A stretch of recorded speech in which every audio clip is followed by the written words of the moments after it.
Well, friends, thanks so much for joining us. As always, we do appreciate it. We have a very exciting call for you today. We've got Gerald Celente from the Trends Research Institute and, of course, the Trends Research Journal on the line, as well as our contributor, Mark S. Mann. Gerald, thanks for joining us. How are you? Hey, thanks for having me, guys. I'm fine. Awesome. Mark, how you doing, man? Good to see you guys. Well, it's really great to talk to you guys. And Mr. Celente, what I thought we should do today is focus on the threat, because that is what the mainstream Mockingbird propaganda media wants us to do, is focus on the ISIS threat. I'm looking at The Intercept, and I just want to read a passage for you guys. Of course, on the cover of the Daily News, ISIS will be here soon, Saudi king says, warns of imminent threat, leaders urged to act now or else. Sounds like problem, reaction, solution to me. Let me just read you this passage. In a new Islamic State video, a bearded fighter speaking fluent British accented English describes UK Prime Minister David Cameron as a despicable swine and calls for terrorist attacks against the West. Now, as a result of this, you guys, what's happened is late last month, the United Nations Security Council passed a resolution aimed at prescribing the ability of foreign fighters to travel and mobilize. It has been designed broadly enough to give member states what is essentially a blank check to stifle dissident movements of all types. Does this ring any bells for you guys? I mean, as you've always said, Gerald, when all else fails, they take you to war. And that seems to be what's going on here. And now they're telling us we're going to get hit by ISIS here at the homeland any minute. Well, let's go back to the beginning of what you wrote. The first one was about Saudi Arabia and the ISIS threat. And were they going to be a threat to the Saudis? I mean, the Saudis only beheaded, 22 people in August? ISIS only got 2. So, I mean, and this whole beheading thing. How many people has the United States military murdered since the war on terror began? Depending on whose numbers you're looking at, between Afghanistan and Iraq, we're looking at over 1 million. Hey, how many countries has that Nobel Peace Prize winner bombed Obama in his 6 years? Oh, only 7. Hey, yeah, but kill them with drones, blow them to pieces with bombs, and that's okay. Hey, how about what just happened over there in Gaza? 2,100 people, mostly women, children, and the elderly, were killed, were bombed. Bombing's okay, but beheading's bad, and everybody bought the BS. And did you hear that little clown Pinetta, or Pinata he should be, because somebody should hang that little creep up and bang him around, the former CIA and Pentagon chief, one of these little boys that likes to start fights but never could fight one? Oh, yeah, we're going into a 30-year war. Empty out your pockets. The military-industrial complex wants your money and your life. How much clearer does it have to be? Oh, and what did that guy, if you could repeat what he wrote about Cameron or said? Yeah, a bearded fighter speaking fluent British accented English. I should remind everybody, and I do want to point out that even the Telegraph said that the original Foley murder video may have been staged, but of course the Mockingbird media never talks about that. The bearded fighter said, despicable swine. He said, well, I agree with him. I think Cameron's a despicable swine. And I think Bush is a despicable swine. And I think Cheney is a despicable swine, and Blair and Obama and the Clintons and all the rest of these mass murderers that start wars based on fake reasons and slaughter innocent people. Why can't anyone call a spade a spade?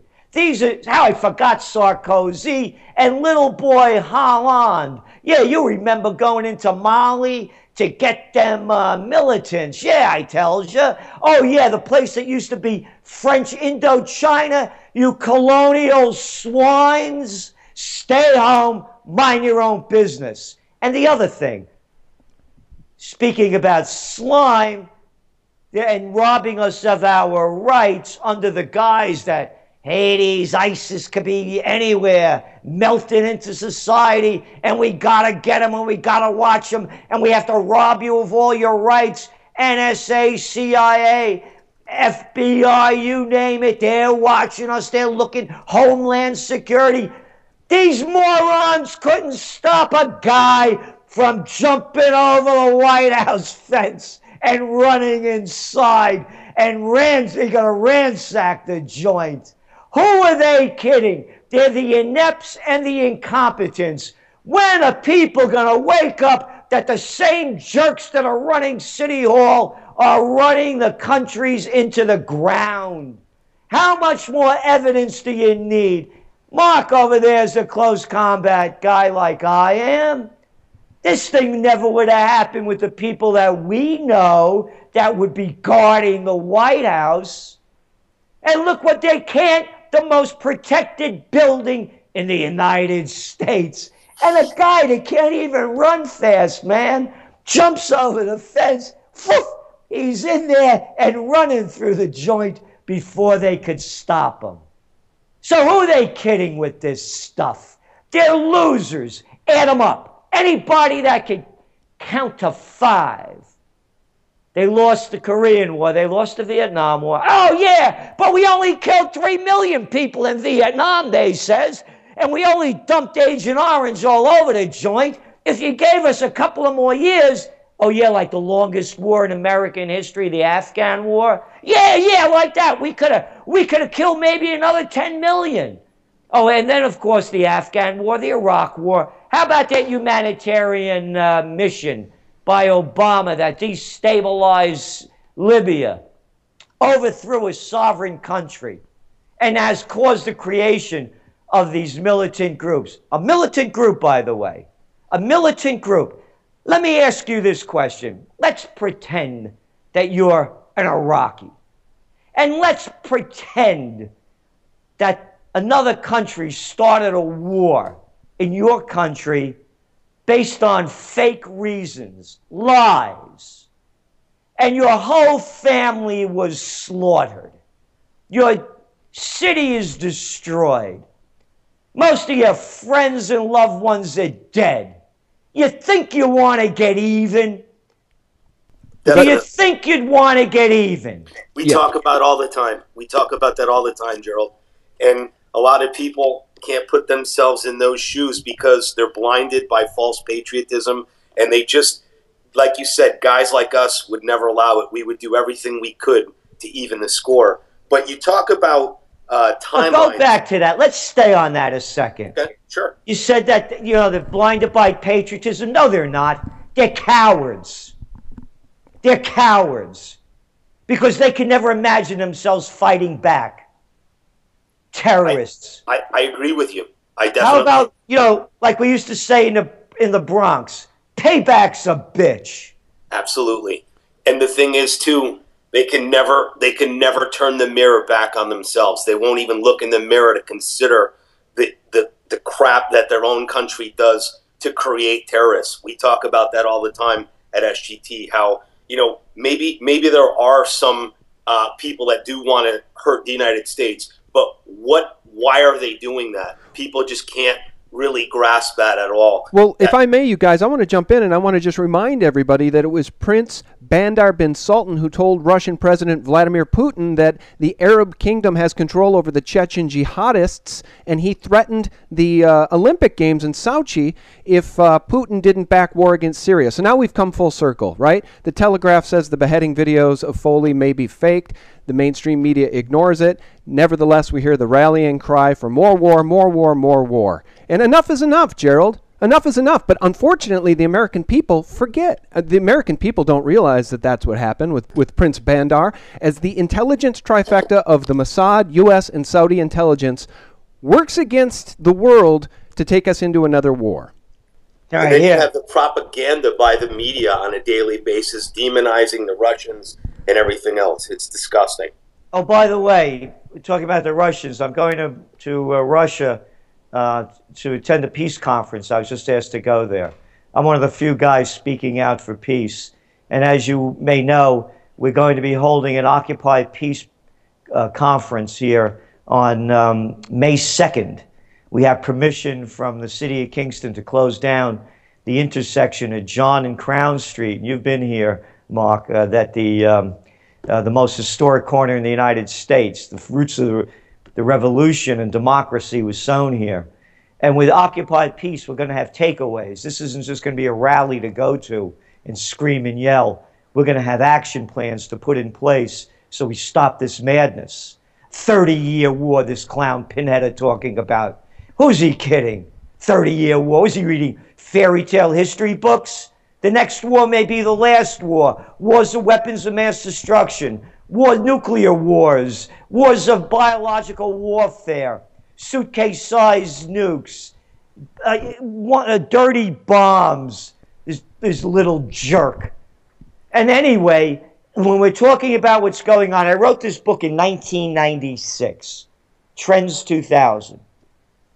Listen to the commander-in-chief's last speech to the nation. He said basically, we're going to war, and here's his quote, against the Islamic State. That gives you a name really to hate, right? Hey, an Islamic State. Let's hate them Islamists or Muslims. Very cleverly done. I wrote this again 14 years ago.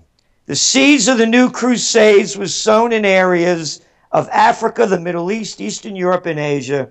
Throughout the Muslim world, devout masses, politically repressed and impoverished, were rising up against their endemically corrupt and inefficient secular governments with their pro-Western alliances. Imperialism, directly or indirectly, took the blame for the poverty, the lack of opportunity, and the social and moral decay.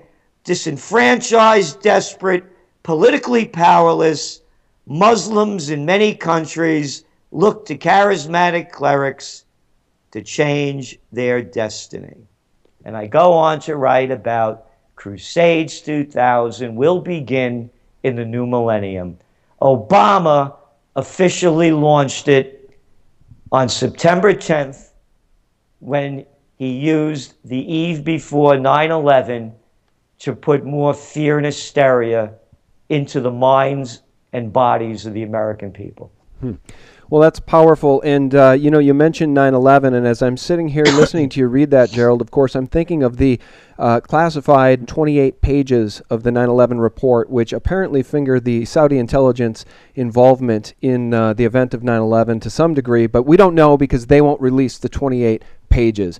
But again, we talk about this access, this trifecta of power, the Mossad, U.S. intelligence, British intelligence, Saudi intelligence, working together. I mean, who created the Saudis, right? Who controls the Saudis? And yet it's the Saudis that continue to beat the drums of ISIS is coming to your homeland, so you better, you know, give up your rights to fight ISIS. Mark, I know you wanted to ask Gerald a question about how the world power here, led by the U.S., is surrounding Russia. Yeah, it seems that NATO is really disintegrating, in my opinion, most likely because of you know, the way the U.S. just alienates all our allies. But specifically Germany, don't you see them kind of positioning themselves away from the United States and NATO, Gerald? What do you see happening with Germany right now? Well, Germany just announced they're sending troops. They're sending troops, I believe, to train in Ukraine troops. And I don't know if it's true. It was one of the quick reports I read. But in looking at it, they all want to break away from the United States, but they're all tied to us. And the United States is still pulling the strings. And when you look at the sanctions, at a time when the global economy is slowing down, again, only inept and incompetence would do such a thing. This is going to hurt trade, which is already soft in the European Union, and it's going to hurt Russia. It's going to hurt everybody. Sanctions, by the way, are an act of war. And all anyone has to do to see the truth is to go to that videotape of Victoria Nuland, our Assistant Secretary of State, December 13th, 2013.